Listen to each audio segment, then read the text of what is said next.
Assalamualaikum warahmatullahi wabarakatuh.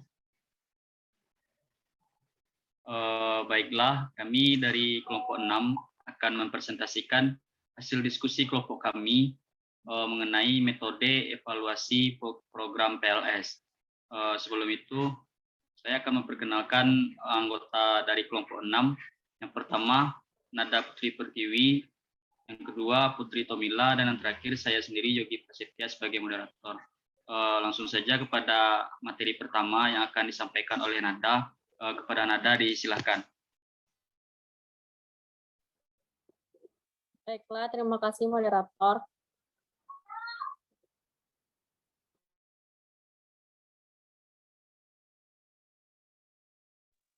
Baiklah, selanjutnya itu saya akan menjelaskan yaitu mengenai pengertian evaluasi program PLS. Evaluasi program PLS adalah suatu unit atau kesatuan kegiatan yang bertujuan untuk mengumpulkan informasi yang merealisasi atau mengimplementasi dari suatu kebijakan berlangsung dalam proses yang berkesinambungan dan terjadi dalam suatu organisasi yang melibatkan sekelompok orang guna pengambilan keputusan. Kegiatan evaluasi atau supervisi dimaksudkan untuk mengambil keputusan atau melakukan tindak lanjut dari program yang telah dilaksanakan.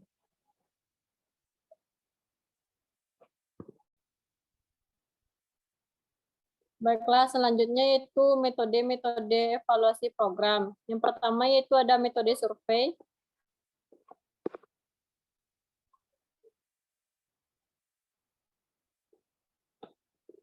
Metode survei adalah metode digunakan untuk membuat pencanderaan secara sistematis, faktual, dan akurat terhadap fakta-fakta dan sifat-sifat populasi atau daerah tertentu. Metode survei digunakan dalam evaluasi program dengan maksud menjanjangi, mengumpulkan, menggambarkan, dan menerangkan aspek-aspek yang dievaluasi. Metode ini tidak mengharuskan untuk selalu mencari atau menjelaskan hubungan-hubungan, mentes hipotesis, membuat prediksi, atau mencari makna dan implikasi.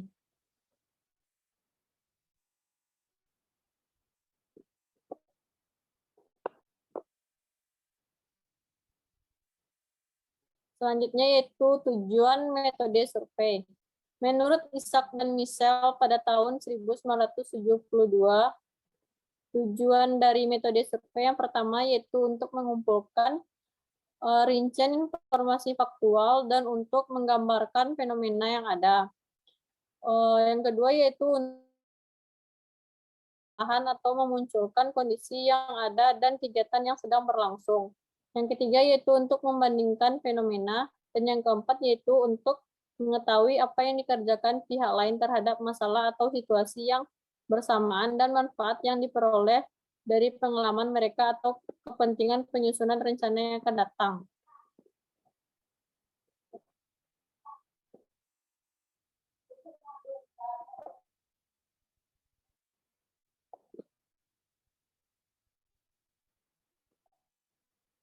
Selanjutnya yaitu karakteristik metode survei. Yang pertama, data dapat dikumpulkan dari seluruh populasi atau dari sampel dalam populasi tersebut. Yang kedua, pengumpulan data terhadap fakta yang sama. Yang ketiga, penggunaan dan hasil survei dibatasi oleh ruang dan waktu dalam memecahkan masalah yang situasional. Dan yang keempat yaitu data yang dikumpulkan pada umumnya kuantitatif.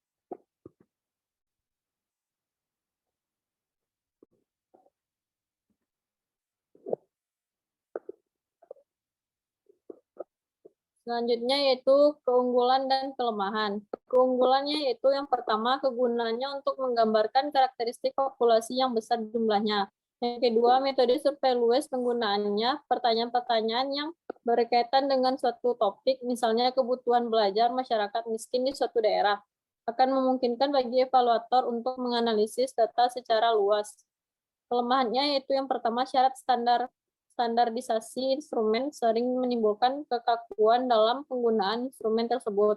Yang kedua, survei seolah-olah mensyaratkan bahwa rancangan studi tidak harus berubah selama metode ini sedang digunakan. Yang ketiga, survei pada umumnya lemah dan dalam validasi walaupun memiliki kekuatan dalam reliabilitas. Selanjutnya itu contoh penggunaan dari metode survei. Yang pertama, sensus kebutuhan belajar dan potensi pembelajaran di daerah pedesaan. Yang kedua, jumlah lulusan satuan pendidikan formal yang tidak mampu berwirausaha. Dan yang ketiga yaitu pelaksanaan wajib belajar 9 tahun pada masyarakat miskin.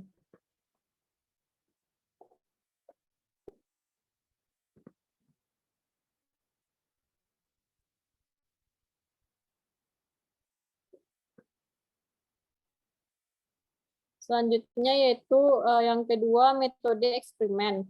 Metode eksperimen adalah evaluasi secara sistematis dengan memanipulasi variabel-variabel yang dieksperimen, kemudian mengamati gejala-gejala yang timbul dalam situasi yang terkontrol.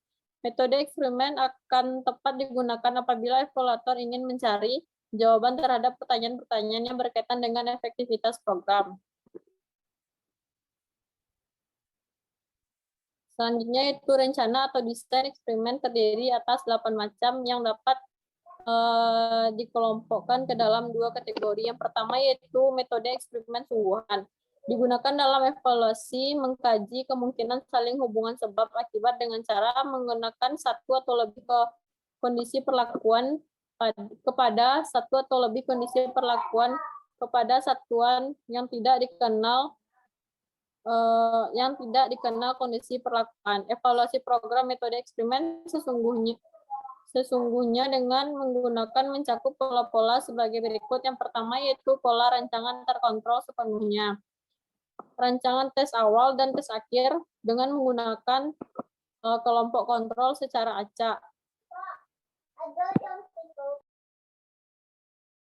Yang kedua yaitu rancangan 4 kelompok.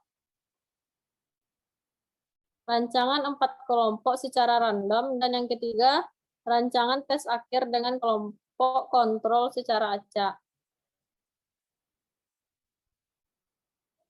Yang kedua yaitu metode eksperimen semu.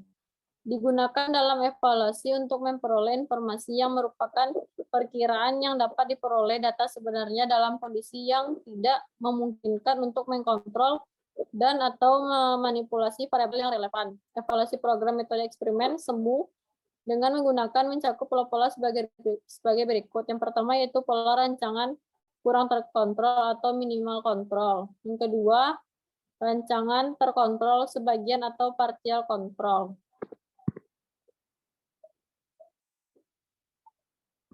Selanjutnya itu keunggulan dan kelemahan. Keunggulan yang pertama yaitu dapat membuat peserta didik lebih percaya atau kebenaran dan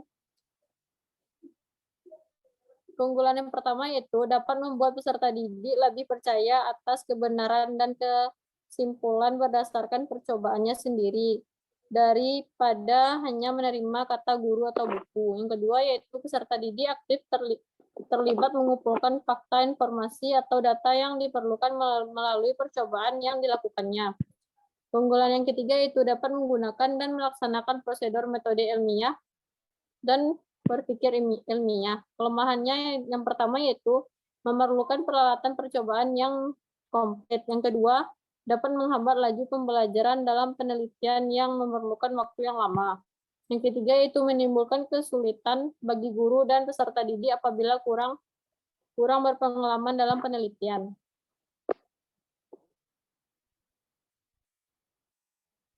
Selanjutnya yaitu tujuan dan manfaat metode eksperimen. Tujuan dan manfaat yang pertama yaitu agar peserta didik mampu menyimpulkan fakta-fakta, informasi atau data-data yang diperoleh. Yang kedua, melatih peserta didik merancang, mempersiapkan, melaksanakan, dan melaporkan percobaan. Dan yang ketiga yaitu melatih peserta didik menggunakan logika berpikir induktif untuk menarik kesimpulan dari fakta, informasi, atau data yang terkumpul melalui percobaan. Baiklah, sekian dari saya kembalikan kepada moderator. Baik, terima kasih kepada Nada yang telah menyampaikan materi pertama. Untuk materi kedua akan disampaikan oleh Putri. Kepada Putri, disilakan.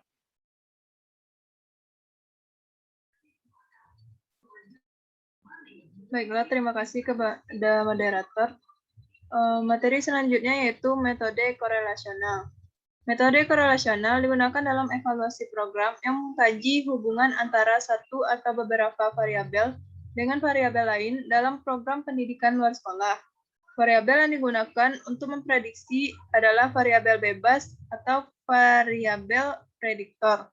Sedangkan variabel yang diprediksi disebut variabel terikat atau kriteria. Digunakan dalam evaluasi untuk mendeteksi sejauh mana variasi pada suatu faktor berkaitan dengan variasi pada satu atau lebih faktor lain berdasarkan koefisien korelasi.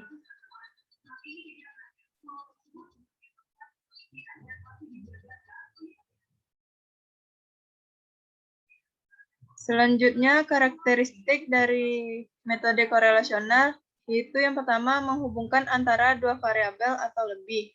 Yang kedua, tingkatan atau besarnya hubungan berdasarkan koefisien korelasi. Yang ketiga, data bersifat kuantitatif. Yang keempat, tidak dilakukan perlakuan atau manipulasi sebagaimana dalam metode eksperimen. Selanjutnya, penggunaan metode evaluasi korelasional. Yang pertama yaitu menganalisis faktor beberapa tes kepribadian calon tutor. Yang kedua, mengkaji tentang prediksi keberhasilan belajar pada sanggar seni drama berdasarkan bakat. Yang ketiga, mengkaji hubungan antara skor nilai hasil belajar lulusan paket C dengan prestasi belajar di perguruan tinggi. Metode korelasional akan cocok digunakan dalam evaluasi program apabila variabel-variabel yang dievaluasi adalah kompleks sehingga tidak tepat dievaluasi dengan metode eksperimen. Selanjutnya, memungkinkan pengukuran beberapa variabel serta saling hubungannya yang dilakukan secara bersamaan. Hasil evaluasi dinyatakan dengan tinggi rendahnya saling hubungan, bukan ada atau tidak adanya hubungan. Langkah-langkah evaluasi dengan menggunakan metode korelasional yaitu yang pertama, mengidentifikasi masalah. Yang kedua, itu studi kepustakaan. Yang ketiga, merancang kegiatan operasional. Yang keempat, mengumpulkan data. Yang kelima, mengidentifikasi variabel-variabel yang relevan. Yang keenam, menentukan subjek yang dievaluasi. Yang ketujuh, memilih dan menyusun alat pengukuran yang cocok. Yang kedelapan, memilih teknik korelasional yang cocok dengan masalah yang dikaji. Yang kesembilan, mengolah itu dengan cara menganalisis, menginterpretasi, dan menyimpulkan data. Yang terakhir, melaporkan hasil evaluasi. Metode selanjutnya yaitu metode eksperimen ketenagaan. Evaluasi dengan metode asesmen personalia ketenagaan sering dilakukan oleh evaluator dalam evaluasi program melalui penggunaan pola eksperimen sungguhan dan atau eksperimen semu. Tujuan asesmen ketenagaan yaitu yang pertama, tujuan umumnya yaitu untuk menghimpun data ketenagaan yang terlibat dalam program pendidikan luar sekolah dan sebagai pengaruh program pendidikan luar sekolah. Tujuan khusus asesmen adalah menghimpun data tentang kompetensi, sikap, kondisi fisik, dan psikis, serta karakteristik tenaga-tenaga yang terlibat dalam pelaksanaan program. Metode selanjutnya yaitu metode keputusan ahli. Dalam menggunakan metode ini, evaluasi program dilakukan oleh tim ahli yang dipilih dari berbagai pakar ilmu dan para evaluator. Putusan tim ahli merupakan informasi penting untuk masukan bagi pengambilan keputusan tentang upaya menghentikan, melanjutkan, memperluas, atau memodifikasi program.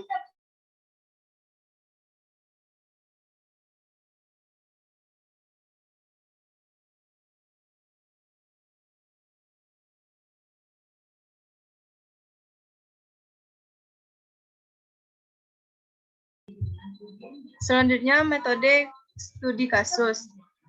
Studi kasus dapat diartikan sebagai kajian analitis deskriptif secara mendalam dan rinci tentang suatu program yang diselenggarakan oleh perorangan, organisasi, lembaga, atau masyarakat dalam konteks lingkungan tertentu.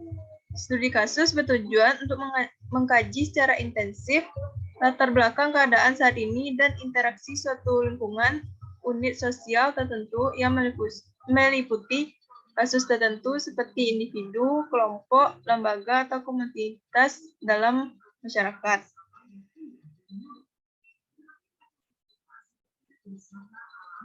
Selanjutnya, karakteristik studi kasus. Yang pertama yaitu mendeskripsikan subjek penelitian yang terdiri dari individu, kelompok, lembaga, ataupun komunitas dalam keseluruhan fenomena perilakunya. Yang kedua, mencermati kasus secara mendalam dan menekankan pendekatan longitudinal selama kurun waktu tertentu. Yang ketiga, berkaitan dengan upaya pemecahan masalah. Yang terakhir, dibanding dengan metode survei yang mengkaji sebagian variabel dari unit kecil dengan berbagai variabel dan kondisi yang lebih luas.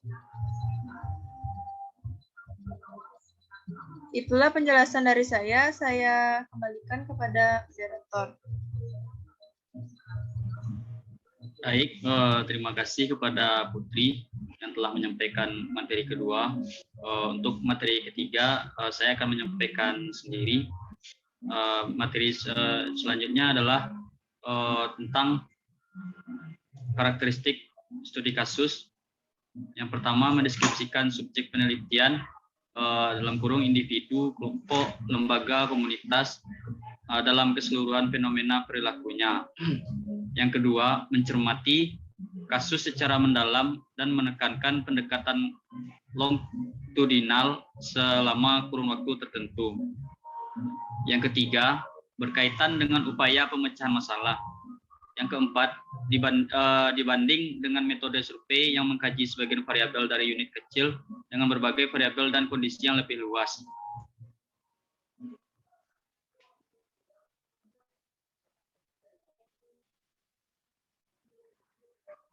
Nah, studi kasus pun berguna untuk yang pertama untuk memberikan informasi yang sangat berfaedah bagi perencanaan evaluasi program yang lebih luas. Yang kedua, memberikan penjelasan seperti contoh atau ilustrasi mengenai temuan lapangan yang digeneralisasikan secara statistik. Yang ketiga, kegiatan tindak lanjut hasil evaluasi program. Selanjutnya, tahapan pokok evaluasi program dengan menggunakan studi kasus. Yang pertama, merumuskan tujuan-tujuan evaluasi yang ingin dicapai. Kemudian yang kedua, menyusun rancangan pendekatan, instrumen, dan langkah-langkah untuk mencapai tujuan-tujuan evaluasi. Yang ketiga, mengumpulkan, mengolah, dan menyajikan data. Yang terakhir, melakukan pelaporan studi kasus.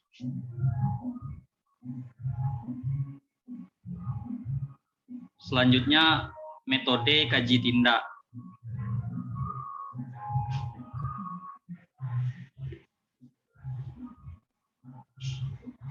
Mantion 1980 menyatakan bahwa kaji tindak adalah evaluasi tindakan di dunia nyata dan pemeriksaan yang cermat terhadap pengaruh tersebut. Sedangkan Elliot tahun 1991 memberi batasan bahwa kaji tindak adalah kajian tentang situasi sosial dengan maksud untuk meningkatkan kualitas kegiatan yang ada di dalamnya. Seluruh prosesnya yang meliputi telaah, diagnosis, perencanaan, pelaksanaan, pemantauan, dan dampak, serta menjalin hubungan yang diperlukan antara kegiatan evaluasi dari dan perkembangan profesional.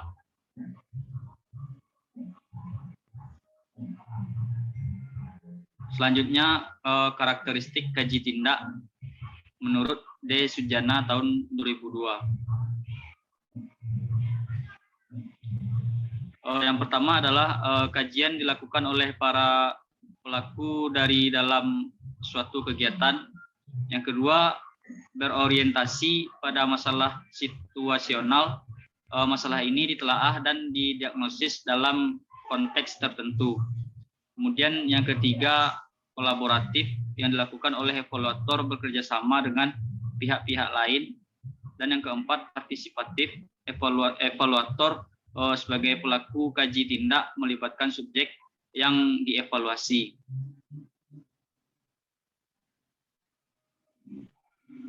Selanjutnya, kegunaan kaji tindak secara umum. Yang pertama, untuk menghasilkan inovasi yang diharapkan dapat memiliki keuntungan relatif. Yang kedua, kecocokan dengan kebutuhan dan budaya setempat atau compatibility. Dan yang ketiga, keragaman atau complexity. Yang keempat, dapat dicoba, reliability, dan dapat diobservasi atau observability.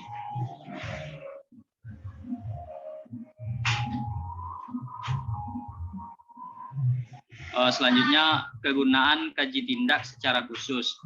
Yang pertama, memberdayakan diri setiap orang yang terlibat dalam kegiatan sehingga kepercayaan terhadap dirinya meningkat untuk mengambil prakarsa profesional dalam melakukan perbaikan atau perluasan, peningkatan atau pembaharuan program. Yang kedua, dapat terjadi saling membelajarkan antara peserta dalam kaji tindak dengan cara mengalami atau mutually experiential learning. Yang ketiga, masyarakat sendiri dapat menerima pengaruh langsung atau tidak langsung dari kegiatan kaji tindak untuk memecahkan masalah yang dihadapi. Baiklah, hanya itu yang dapat saya sampaikan. Dengan berakhirnya materi terakhir tadi, maka berakhir pula presentasi dari kelompok kami. Salah dan kurangnya saya minta maaf. Wabillahi taufiq wal hidayah. Assalamualaikum warahmatullahi wabarakatuh.